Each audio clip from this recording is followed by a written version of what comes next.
Assalamualaikum warahmatullahi wabarakatuh. Ketemu lagi dengan Bu Ipi di pelajaran matematika.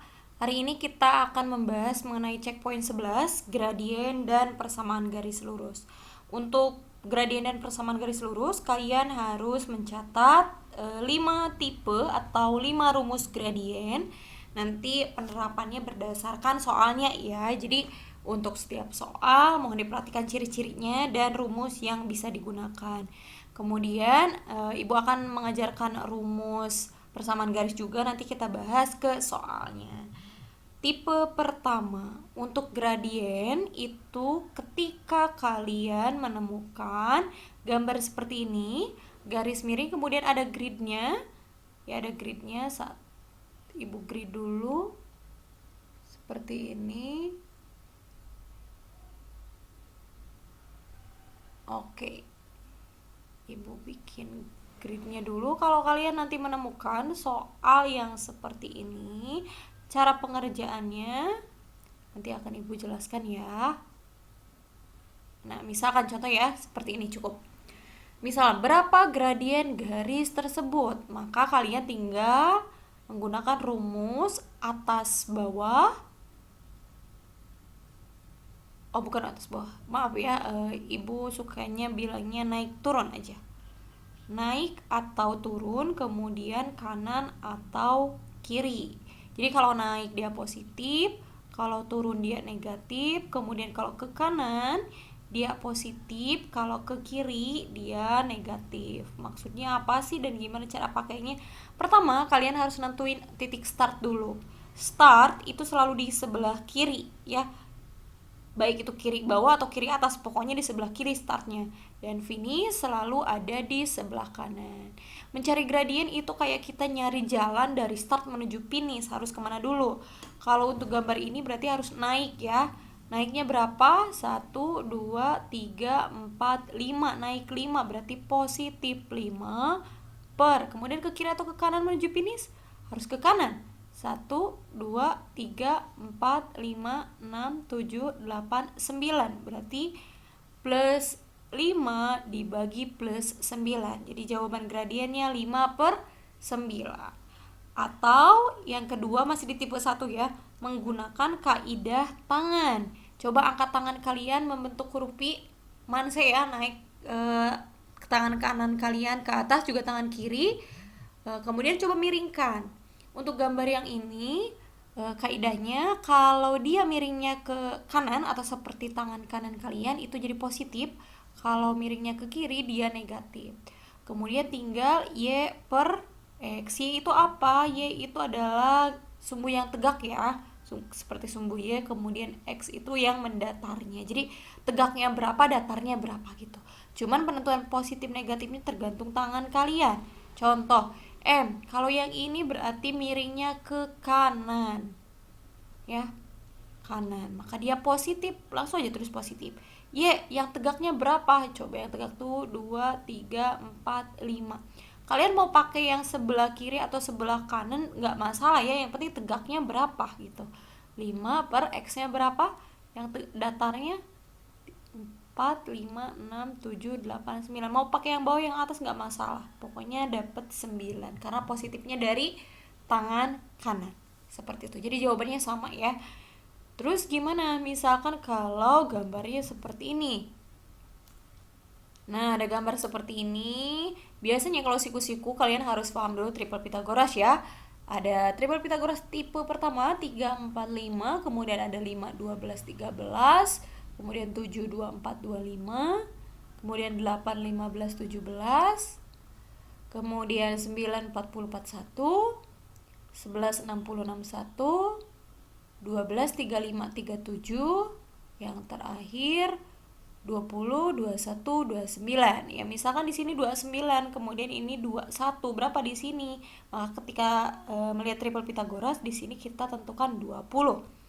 Kalau misalkan pakai cara naik turun, kita perhatikan ya, naik turun. Start selalu di kiri, maka di sini titik startnya, maka di sini otomatis finishnya.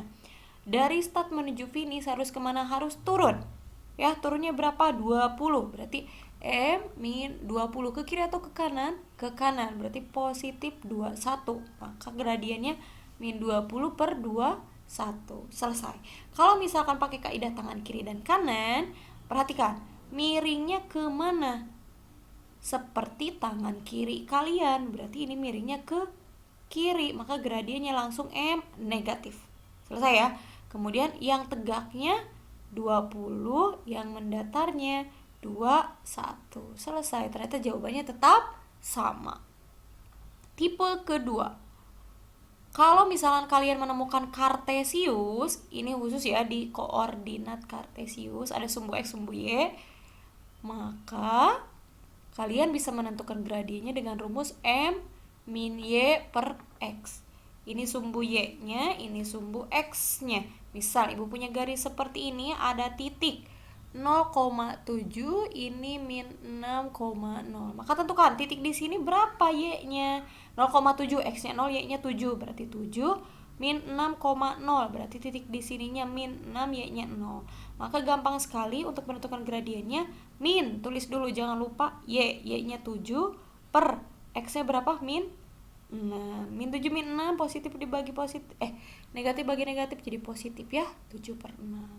Coba kalau misalkan ibu punya ini garis seperti ini, di sini titiknya langsung dikasih deh, ini min 3, ini min 4. Berapa gradiennya?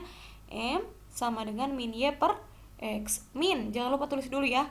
Y, yang di sumbu Y itu ada min 4. Kemudian di sumbu X di sini ada berapa? Min 3.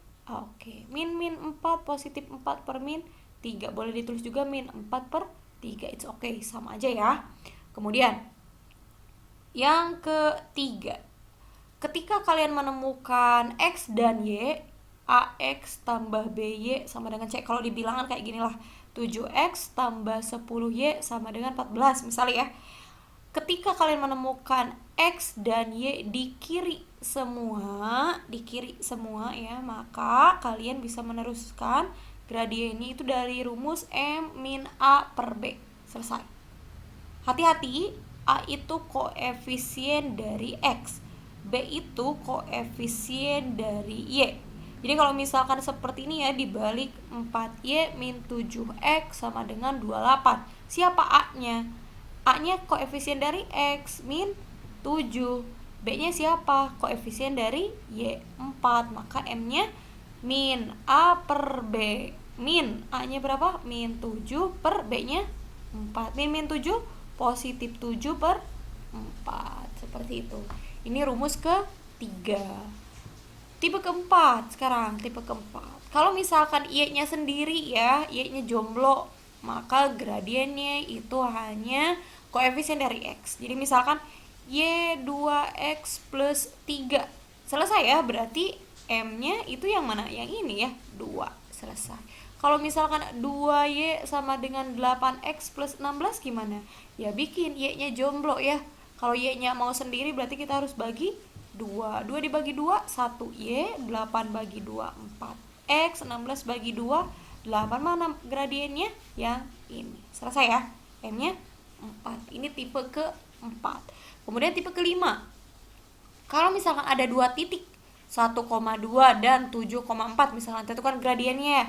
Maka kalian bisa gunakan rumus X2Y2. Nah, tentukan dulu X1Y1, X2Y2, maka rumus gradiennya adalah M Y2 min Y1 per X2 min X1. Selesai. Boleh ketukar Bu dibalik, terserah, bebas. Kemudian kita langsung ke gradien yang tegak lurus dan gradien yang sejajar. Ingat, kalau ada 2 garis yang sama, misal garis 1 dan garis 2 ya, gradien sejajar dan tegak lurus. Nah, misal ada garis 1, kemudian dan garis 2 sejajar. Nah, tanda ini artinya sejajar ya. Maka gradien garis pertama sama dengan gradien garis kedua, karena dia sejajar. Kemudian kalau misalkan dia tegak lurus, garis 1 tegak lurus garis 2, ini tanda tegak lurus ya, tegak lurus. Maka perkalian gradiennya M1 dikali M2 itu hasilnya harus min 1. Maka kita bisa nyari M2 dari sini. Min 1 per M2. 1. Seperti itu. Nanti Ibu terangkan di contoh ya. Kemudian ada rumus persamaan garis. Rumus persamaan garis. Nah, di sini kalian harus punya modal dulu nih. Modalnya apa? Harus punya M atau gradien. Kemudian yang kedua adalah X1, Y1 atau titik yang dilewati. Paham ya sampai sini ya, titik yang dilewati. Misal rumusnya jadi Y min Y1 sama dengan M X min X1. Selesai. Ini rumus-rumus yang akan kita pakai di pembahasan soal. Jadi mohon dicatat dulu ya, dan semoga kalian bisa mengerti. Kalau misalnya belum ngeh, nanti kita bahas di contoh soal ya.